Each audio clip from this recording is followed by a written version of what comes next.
Oh, eto, mag-rally na lang daw kayo dyan. Sabi ni Binoy. Sa ating mangyayaring rally. Ayan, may rally. Rally ng mga uto-uto. No? Rally ng mga madaling mapaniwala. Rally ng mga pagsinabi ng dating Pangulo, adik si Bongbong Marcos. Yung mga DDS, ay adik daw si Bongbong Marcos. Kinabukasan, pag binawi ng dating Pangulong Duterte, wala, hindi na sila makapagsalita. Hirap na. Sabi ng dating Pangulong Duterte, ay naku, no, antibiotic lang naman yung sinasabi ko. Nagkandaletse-letse. Yung mga timawa sa 20 pesos na bigas. Di ba? Oh, ulitin ko, may parali daw po si Robin Padilla. Banat! So, asahan po ninyo sa ating mangyayaring rally. May rally po tayo dyan. Peruin mo, no, sa senador na nag-uumpisa yung mga rally. Tapos sa ibang bansa pa, mahiya naman kayo. Kada pagdausan nyo ng rally, nagiging Duterte Park, Duterte Street. Grabe kayo dyan.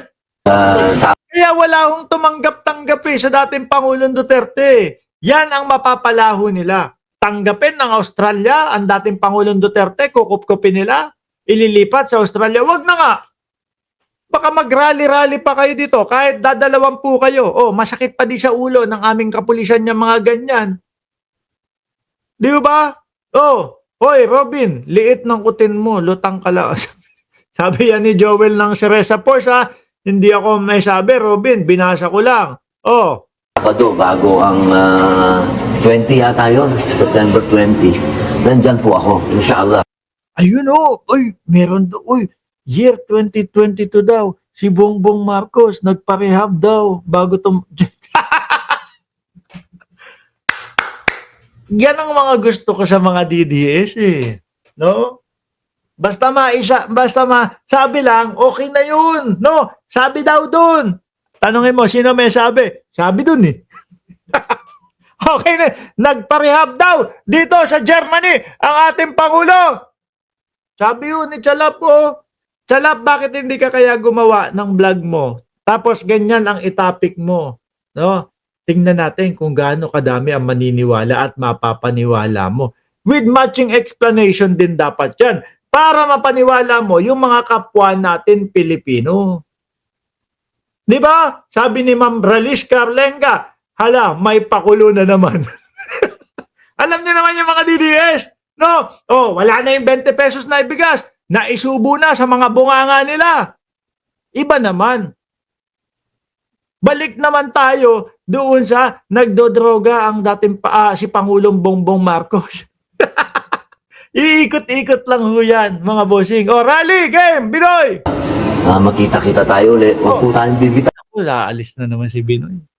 Uy, hindi nyo man lang balilinisin yung inyong pangalan doon sa issue ng staff mo, di umano, na nagchongke daw. Kasi, ako mga kababayan, pinanganak akong Tondo, Maynila. Nakakita na ako kung ano ang itsura ng S. Nakakaamoy ako, nakakakita na ako ng mga damo, no? At syempre mga kababayan, yung nauso yung vape, nakakaamoy din tayo ng vape. Ang layo mga bossing.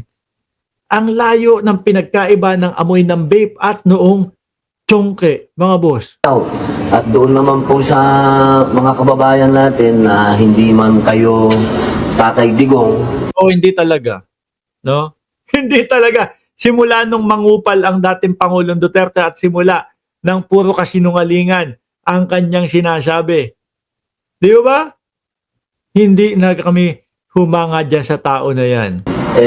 Isa lang po ang paalala ko. Hindi man tayo parehas ng kulay, isa lang ang totoo. Isang Pilipino ang nakakulong sa banyagang bansa. Kasalanan niya yan. Di ba? Kung nung panahon pa lang niya, hindi siya natakot sa ICC. No? Kung panahon pa lang niya, hinayaan niya yung mga nagrereklamo doon sa proyekto nila at mismong inimbestigahan sa loob ng bayan natin. Di sana sa loob ng bayan ginagawa yan. Kaso, Di ba? Kaso ang ginawa ng dating Pangulong Duterte, ipinakita niya sa mamamayang Pilipino, ako kakasuhan nyo? Tingnan natin kung may mangyayari dyan. Ako kakasuhan nyo?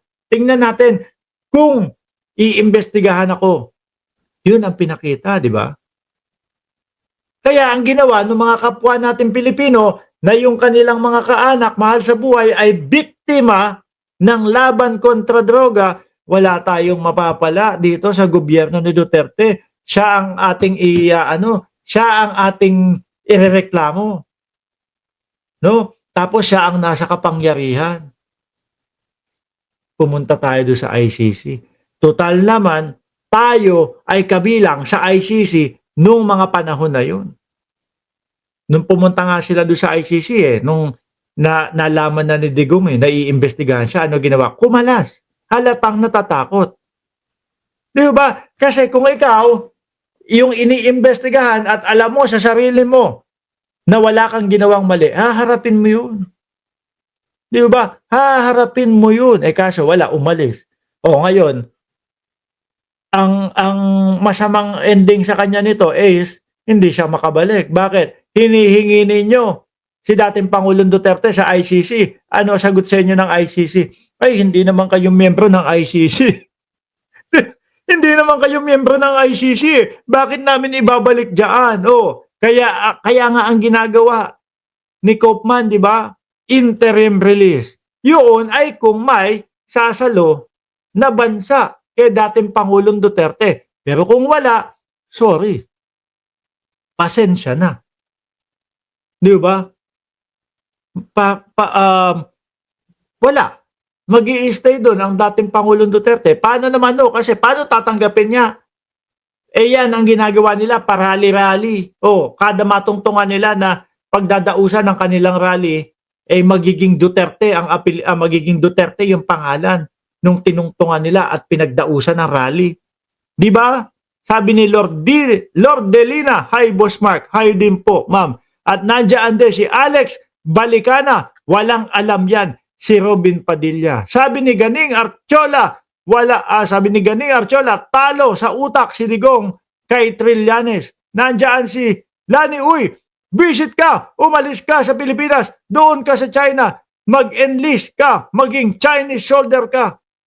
Sabi kay Digong, kay Robin, takot nga ho yan dun ang sabi niyan is, hindi daw natin kaya yung mga kagamitan ng China, kaya tahimik na lang. Yun ang pagkakaintindi ko doon sa sinabi niya. No? Yan po ang Andres Bonifacio na atakbo bilis. Di ba? Dito, ano yung dati? Andres Bonifacio, aputol la kamay, hindi atakbo. Aputol la ulo, hindi atakbo. Aputol atakbo abilis. Si Robin Padilla, atakbo, abilis, wala pa aputol. Di ba? At halatang halata, bukod sa halatang halata, umami na din tuta ni dating Pangulong Duterte. Kaya ang nasa ulo lang mga kababayan, puro Duterte lang po. Paulit-ulit. Ayan